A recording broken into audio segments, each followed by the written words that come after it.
Combien de secrets peut contenir un seul instant? Combien de non-dits, de sacrifices silencieux et de mensonges nécessaires peuvent se cacher derrière un sourire figé pour l'éternité? Nous regardons les vieilles photographies comme des fenêtres sur le passé, mais nous oublions souvent qu'elles sont aussi des miroirs déformants, ne montrant que la surface que les sujets voulaient de bien nous laisser voir. Prenez celle-ci, un cliché d'été, daté de 1953. À première vue, c'est une scène de retrouvailles presque banale, empreinte de la douce mélancolie des permissions militaires. Un jeune soldat, au centre, sourit à l'objectif. Il est chez lui pour quelques heures précieuses, avant de repartir vers l'enfer lointain de l'Indochine. Sa famille l'entoure, mais cette image est un mensonge. Le sacrifice de cet homme, son absence, sa solde envoyée au pays, tout cela ne servira à rien. Sa famille, telle qu'il la voit à cet instant précis, est déjà perdue. Et avant la fin de cette histoire, vous comprendrez le poids écrasant du secret caché, non pas par le soldat, mais par l'homme qui se tient juste derrière lui, à demi caché par l'ombre du toit. C'est pour sauver des mémoires comme celle-ci, pour donner une voix à ceux que l'histoire a rendus invisibles, que nous faisons ce travail. Si vous croyez que chaque vie, même la plus humble,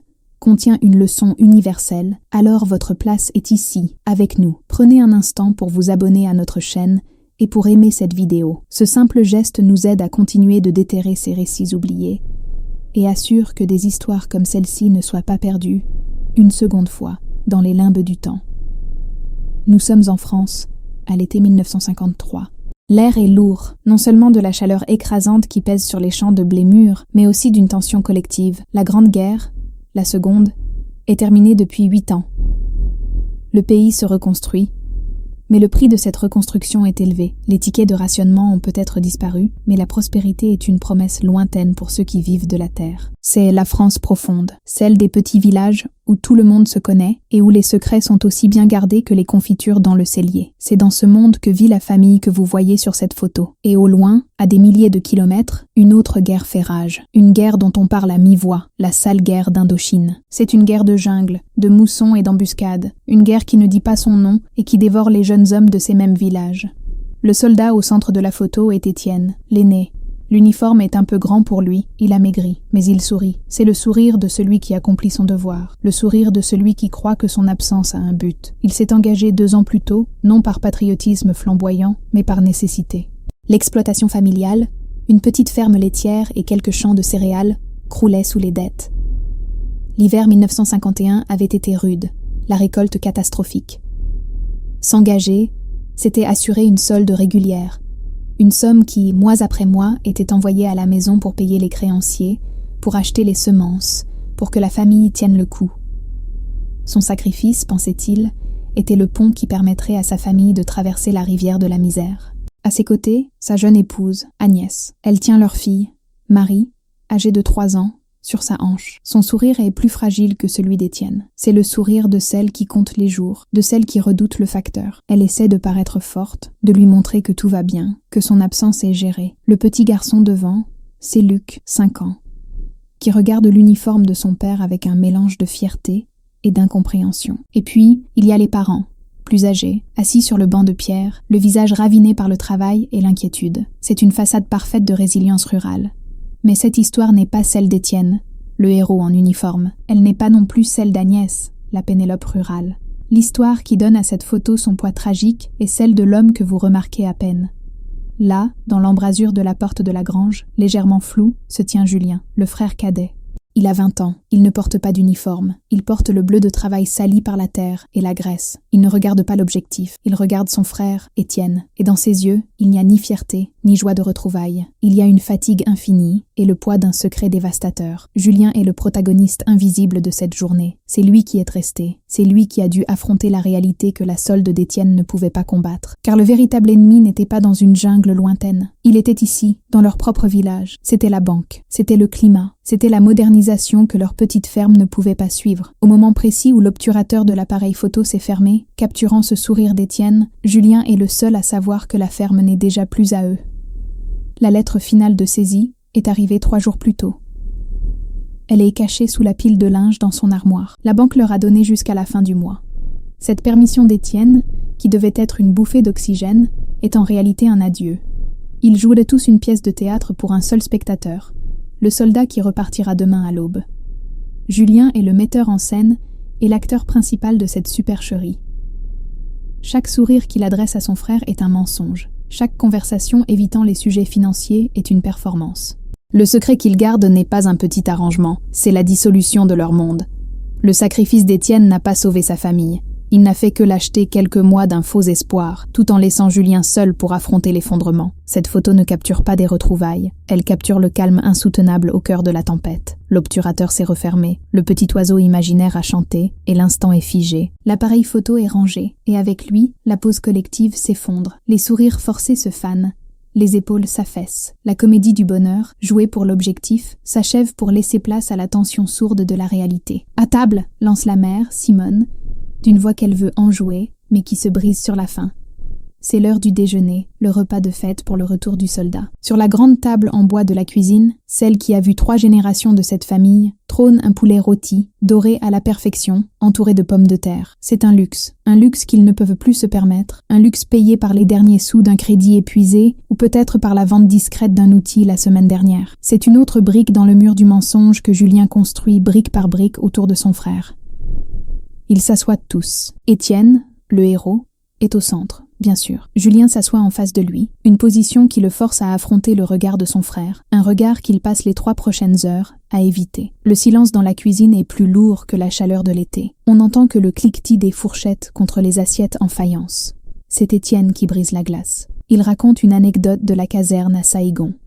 Une histoire simple, nettoyée de toute horreur, de toute politique. Il parle d'un camarade marseillais qui a tenté de faire une bouillabaisse avec du poisson du Mékong. Tout le monde rit, un peu trop fort, un peu trop vite. Julien rit aussi, un son sec qui lui écorche la gorge. Il observe son frère. Étienne a changé. L'armée lui a donné une assurance, une droiture dans les épaules, mais elle n'a pas effacé l'innocence fondamentale qu'il a toujours eue concernant la terre. Pour Étienne, la ferme est une entité éternelle, un roc immuable qui l'attendra. Il ne peut pas concevoir qu'elle puisse échouer. Puis, l'inévitable se produit. Étienne pose son verre de vin de table et se tourne vers Julien. « Alors, le vieux tracteur, j'ai vu qu'il tournait ce matin. L'argent que j'ai envoyé le mois dernier a donc suffi pour la pièce ?» Le sang de Julien se glace. Chaque mot est un piège.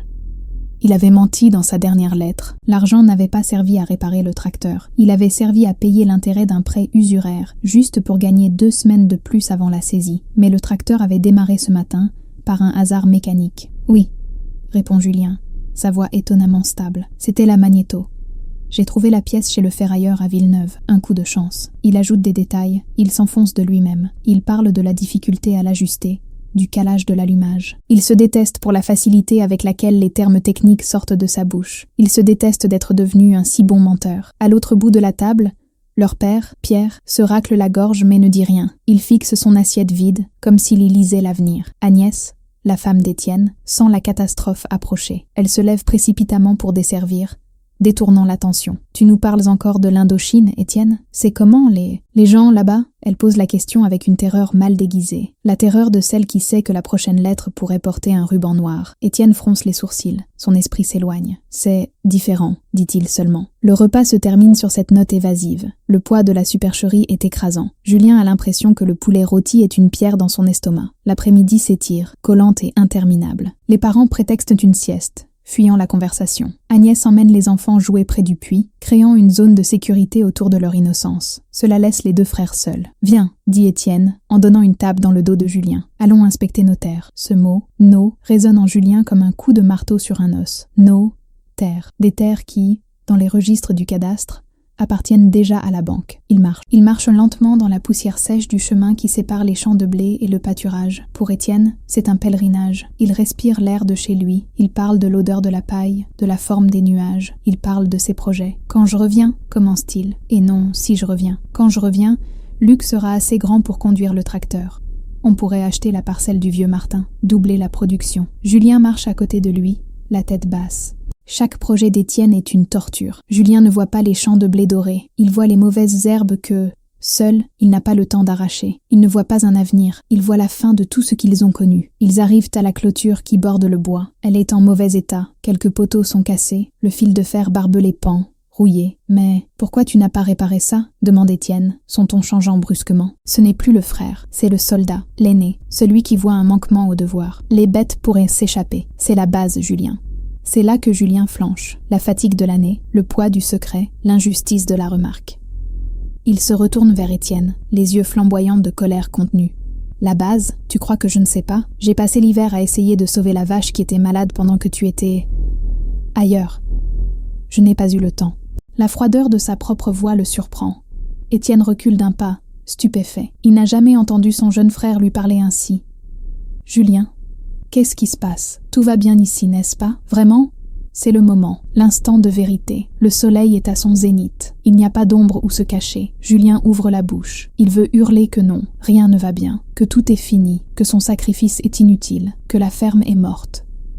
Il regarde son frère. Il voit l'uniforme. Il voit la ligne de bronzage sur son front, là où le casque s'arrête. Il voit un homme qui doit repartir le lendemain matin affronter des tirs, des mines, la dysenterie. Comment peut-il lui infliger cette blessure-là? Comment peut-il lui dire que pendant qu'il se battait pour la France, il perdait sa propre maison? Julien baisse les yeux. La colère se brise et se transforme en un désespoir infini. Il force un soupir de simple fatigue. Oui, tout va bien. Je suis juste fatigué.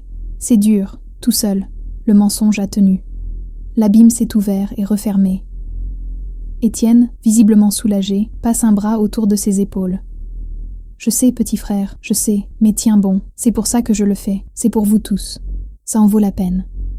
Cette phrase, ça en vaut la peine, est le coup de grâce.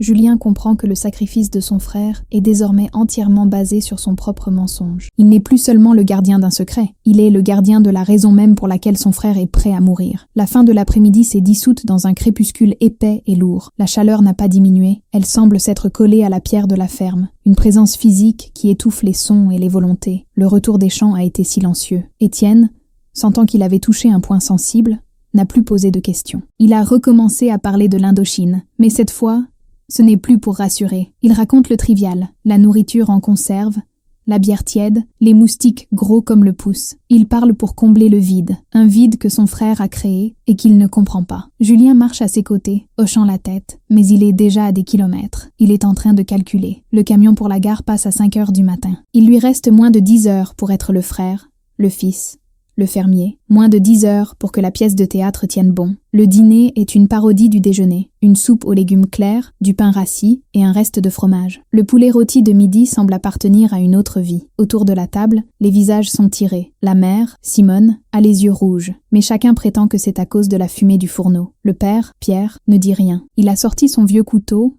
et taille méticuleusement un petit morceau de bois, un copeau après l'autre, ses yeux fixés sur la lame, refusant de rencontrer le regard de quiconque. C'est le rituel des hommes qui n'ont plus de mots. Après la soupe, le moment le plus redouté commence. Étienne pose son sac de toile sur la table et entreprend de préparer son paquetage pour le départ. C'est un rituel militaire, précis, méthodique et terriblement public. Le bruit de la brosse sur le cuir de ses rangers est sec et rythmé, le claquement des boucles en cuivre qui l'astiquent, le pliage parfait de son uniforme de rechange. Chaque geste est une seconde qui s'égrène, rapprochant l'aube. La famille le regarde, assise en demi-cercle, comme les témoins d'une cérémonie sacrée et terrible. Agnès, sa femme, est la plus immobile. Elle est assise sur une chaise droite, les mains jointes si fort sur ses genoux que ses jointures sont blanches. Elle ne regarde pas le sac. Elle regarde le cou de son mari, la nuque tannée par le soleil d'Asie, la ligne de ses cheveux. Elle mémorise. C'est là que Julien le remarque. Ce n'est pas seulement de la tristesse, c'est de la peur, mais une peur différente de celle du départ. C'est une peur ancrée dans le présent, ici, à la ferme. Étienne se lève. Je vais chercher de l'eau fraîche au puits. La gourde. Il sort dans la cour. La porte grince et se referme. Le son de la brosse s'est arrêté, et le silence qui s'abat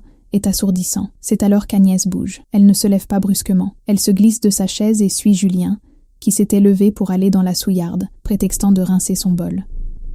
Elle le coince dans l'obscurité fraîche de l'arrière-cuisine. Il n'y a que le filet de lune qui passe par la petite lucarne, dessinant une barre d'argent sur les dalles de pierre. Julien, sa voix est un souffle, mais elle tranche comme un rasoir. Arrête. Julien se fige, le dos tourné. Arrêtez quoi, Agnès ? Arrête de mentir, pas à moi. Il se retourne lentement. Dans la pénombre, il ne voit que la forme de son visage, mais il devine ses yeux grands ouverts. Je ne sais pas de quoi tu... L'argent, le coupe-t-elle. L'argent qu'Étienne envoie. Il pense que ça sauve la ferme. Mais ce n'est pas le cas, n'est-ce pas ? Julien sent le sol se dérober. Il avait tenu tête à son frère. Mais ceci est différent. Agnès est sa complice dans la vie quotidienne. C'est elle qui va à l'épicerie du village. C'est difficile, Agnès. L'hiver a été rude. J'ai vu le carnet chez l'épicier, continue-t-elle, implacable. Il l'a laissé ouvert sur le comptoir, exprès, je crois. Il n'y a plus de place pour écrire les dettes. La page est pleine, et celle d'avant. Julien, La solde d'Étienne, elle couvre à peine ce que nous mangeons. Qu'est-ce qui se passe? Vraiment, c'est le deuxième abîme qui s'ouvre en une seule journée. Mais celui-ci est plus dangereux. Si elle s'effondre, elle emportera Étienne avec elle. Il ne peut pas lui dire la vérité. Pas la vérité totale. Il ne peut pas lui dire « Nous n'avons plus de maison. Dans 2 semaines, nous serons sur la route. » Il doit lui donner un autre mensonge. Un mensonge plus solide. Un mensonge qu'elle voudra croire. Il prend ses mains. Elles sont glacées. « Écoute-moi.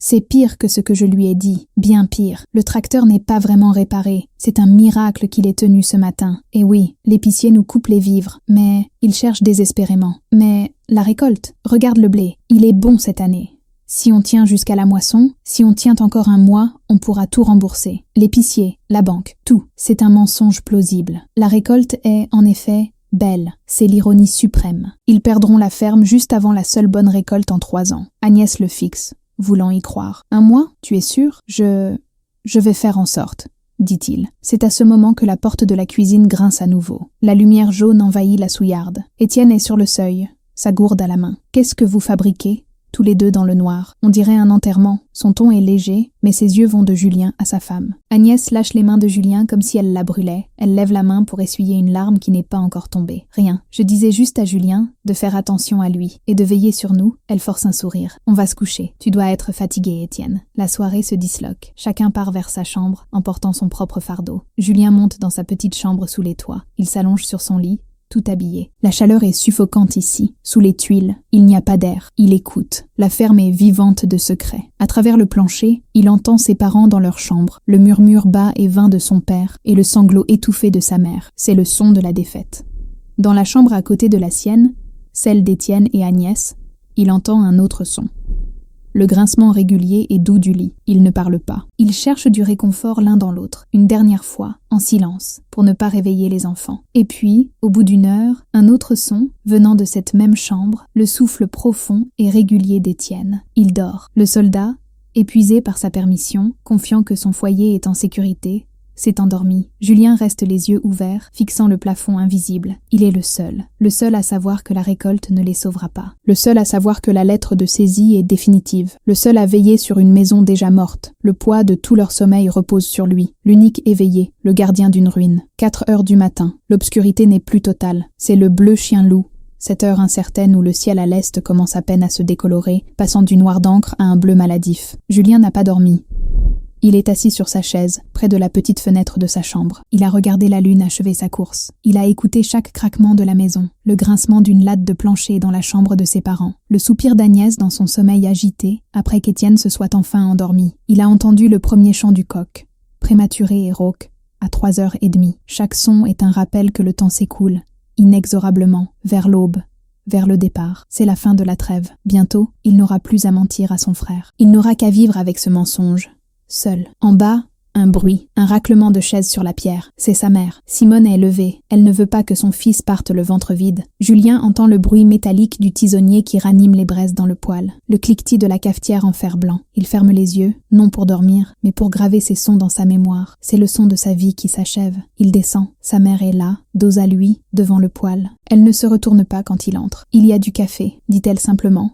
Sa voix plate. Elle a vieilli de 10 ans en une nuit. Julien se sert une tasse. Le café est amer, brûlé. C'est le meilleur café qu'il ait jamais bu. Le silence entre eux est un linceul. Ils sont complices. Elle sait. Elle n'a pas vu la lettre de saisie, mais elle sait lire les comptes. Elle sait lire le visage de son mari. Elle sait lire la panique dans les yeux de Julien. Ils boivent leur café dans le silence de ceux qui ont tout dit, sans prononcer un mot. Puis, le bruit des bottes sur l'escalier. C'est Étienne. Il entre dans la cuisine, son paquetage bouclé, sa musette sur l'épaule. Il est rasé de frais. L'odeur du savon bon marché flotte dans l'air. Il est redevenu un soldat. « Maman, Julien !» Il essaie de sourire. Ça sent bon le café. Il prend la tasse que sa mère lui tend. Agnès descend à son tour, les enfants dans ses bras. Elle les a réveillés. Luc, le petit garçon, se frotte les yeux, grognon. La petite Marie a posé sa tête sur l'épaule de sa mère et regarde son père avec de grands yeux sombres et silencieux. Le père, Pierre, entre en dernier, en chemise de nuit, ses bretelles pendant sur ses hanches. Il reste près de la porte, comme un étranger dans sa propre maison. C'est la scène finale, l'adieu, personne ne sait quoi dire. Le camion ne va pas tarder, dit Étienne pour briser la tension. Il se tourne vers ses enfants. Il s'agenouille. Il serre Luc contre lui. « Sois sage, mon grand. Obéis à ta mère et veille sur ta sœur. » Il embrasse Marie, qui lui passe ses petits bras autour du cou. Puis, il se relève. Il fait face à Agnès. Elle ne pleure pas. Ses yeux sont secs,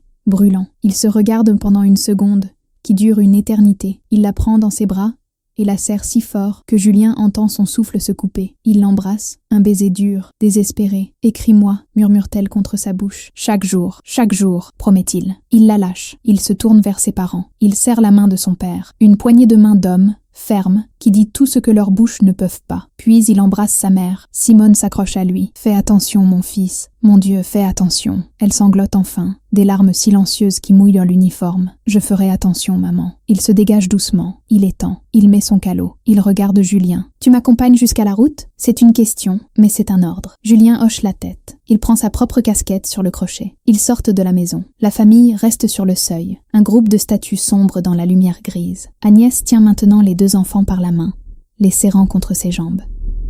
Ils marchent, tous les deux.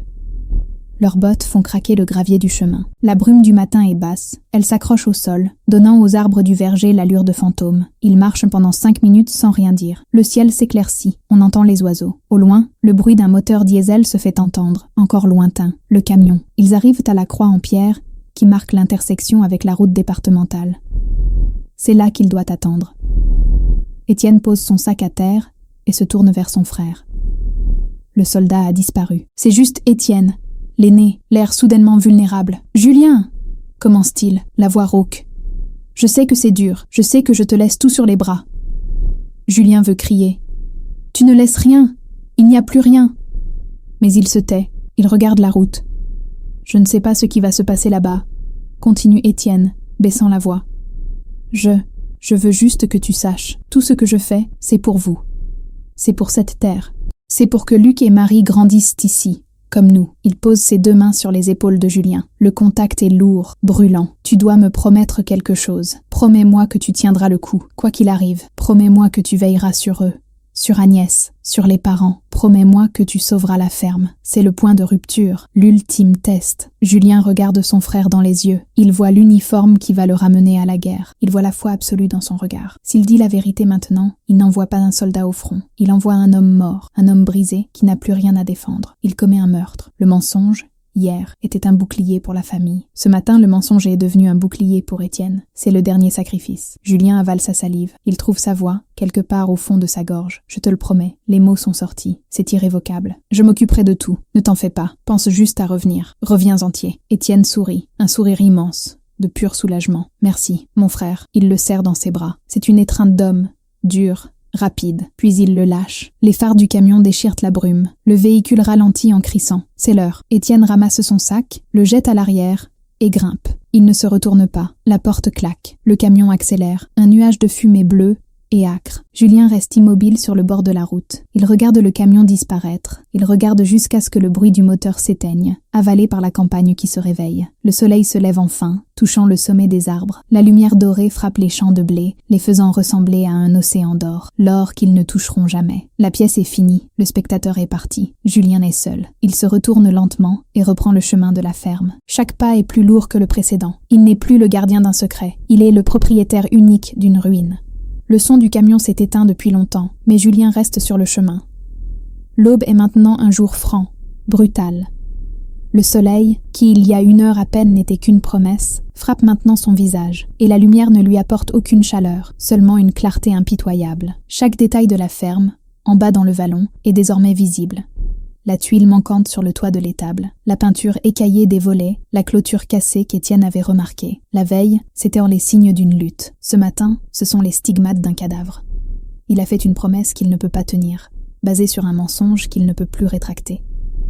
Il a menti à Agnès en lui donnant un faux espoir.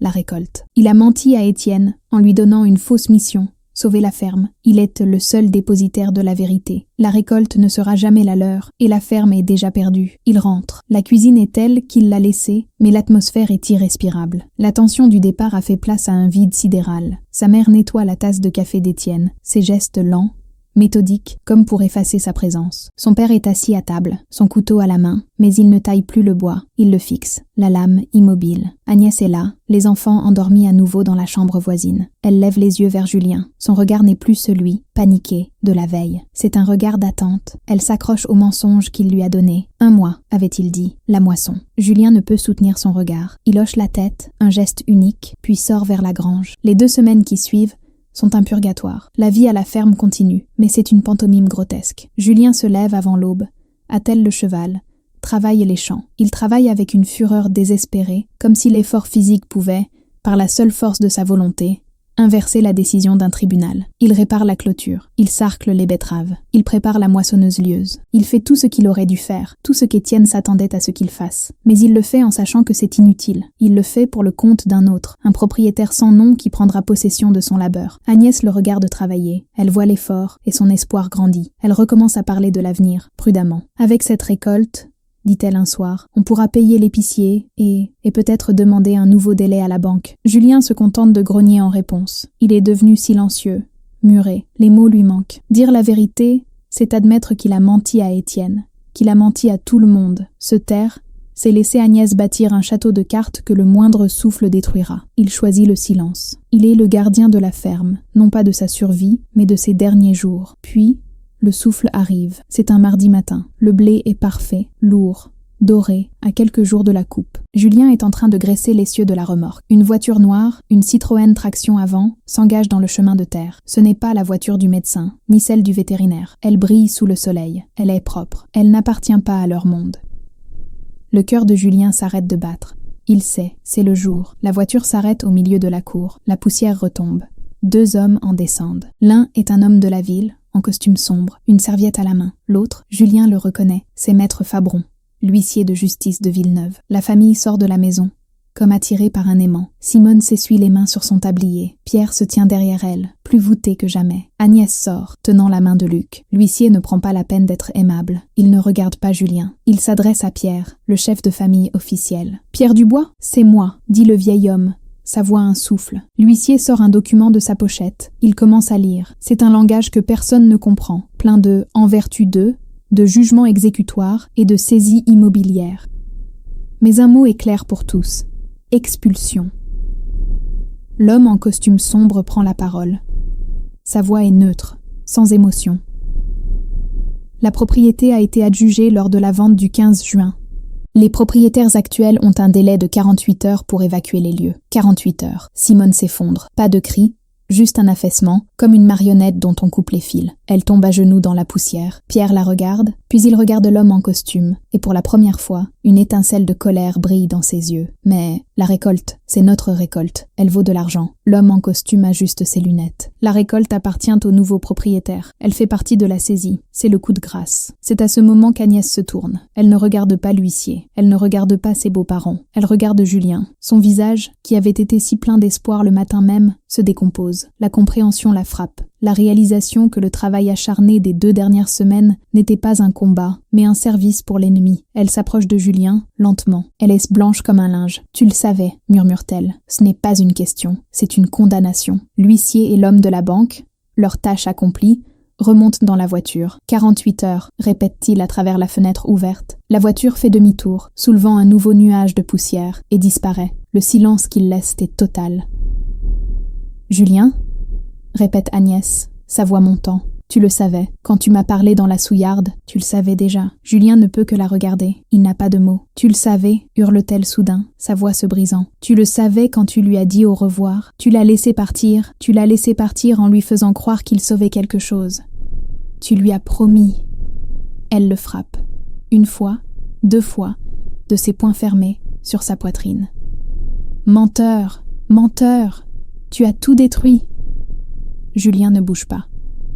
Il encaisse les coups. Chaque coup est mérité.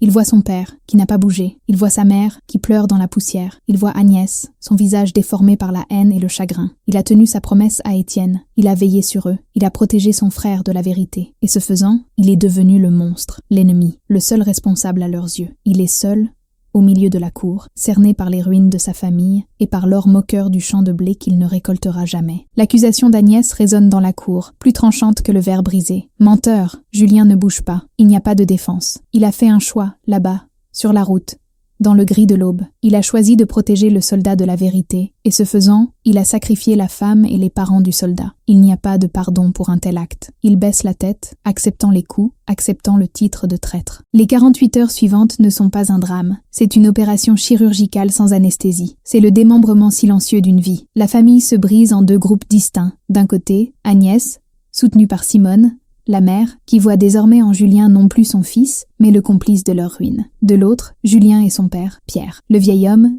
brisé, semble être le seul à comprendre, sans le dire, le poids du choix de son fils cadet. Il n'y a pas de cri, seulement le bruit terrible des objets que l'on trie, ce qu'on peut emporter, ce qui doit être abandonné, les meubles, le bétail, le tracteur que Julien avait si désespérément tenté de maintenir en vie. Tout cela appartient aux nouveaux propriétaires. Ils ne partiront qu'avec des valises en carton et des baluchons de linge. Julien s'occupe de tout, mécaniquement. Il décroche l'horloge du mur, il vide la huche à pain. Agnès refuse son aide. Elle prépare ses enfants comme pour un voyage, leur parlant d'une nouvelle maison au village, sa voix pleine d'une fausse gaieté qui sonne plus faux que tous les mensonges de Julien. Le jour du départ, ils descendent le chemin de terre pour la dernière fois. Non pas en famille, mais comme des réfugiés. Julien porte la valise la plus lourde. Pierre s'appuie sur une canne qu'il n'utilisait jamais. Il s'installe dans 2 pièces humides louées par le curé, derrière l'église. La chute est totale, et là, le véritable calvaire de Julien commence. Il doit vivre avec les conséquences. Il trouve du travail comme journalier, chez d'autres fermiers, des hommes qui le regardent avec un mélange de pitié et de mépris. Il est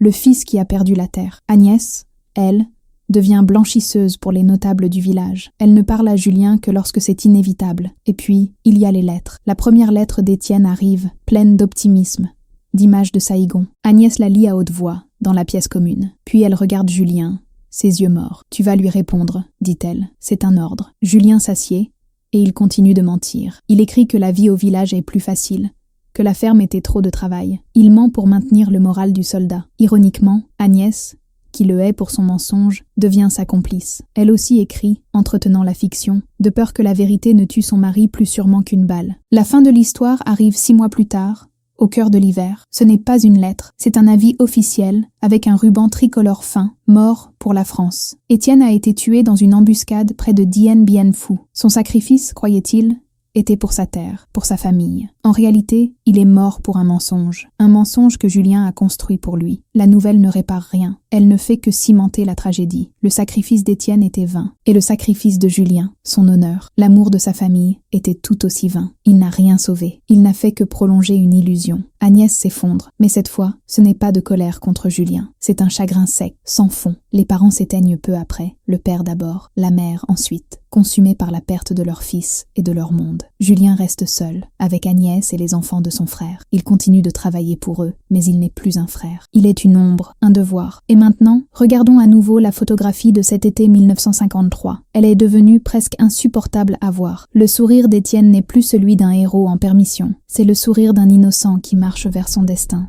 aveuglé par l'amour. Les sourires de la famille ne sont plus de la résilience. Ce sont des masques de terreur et de tromperie. Et puis, il y a Julien. L'homme dans l'ombre, près de la grange, son regard fixé sur son frère. Nous pensions qu'il était le témoin, peut-être le jaloux, l'homme de l'ombre. Nous comprenons maintenant. Il n'était pas dans l'ombre. Il était le pilier qui soutenait toute la maison, seul dans l'obscurité, sachant qu'elle allait s'effondrer. Étienne était le héros prêt à mourir pour sa famille, mais Julien était le gardien, celui qui a accepté de vivre pour eux, même si cela signifiait être haï. L'histoire de Julien est un rappel puissant que les plus grands sacrifices ne sont pas toujours ceux qui se terminent par une mort héroïque sur un champ de bataille. Ce sont souvent des sacrifices silencieux, des choix impossibles faits loin des regards, qui coûtent à une personne non pas sa vie, mais tout ce qui la rendait digne d'être vécue. Son honneur, son nom, l'amour des siens. L'héroïsme d'Étienne était visible, célébré.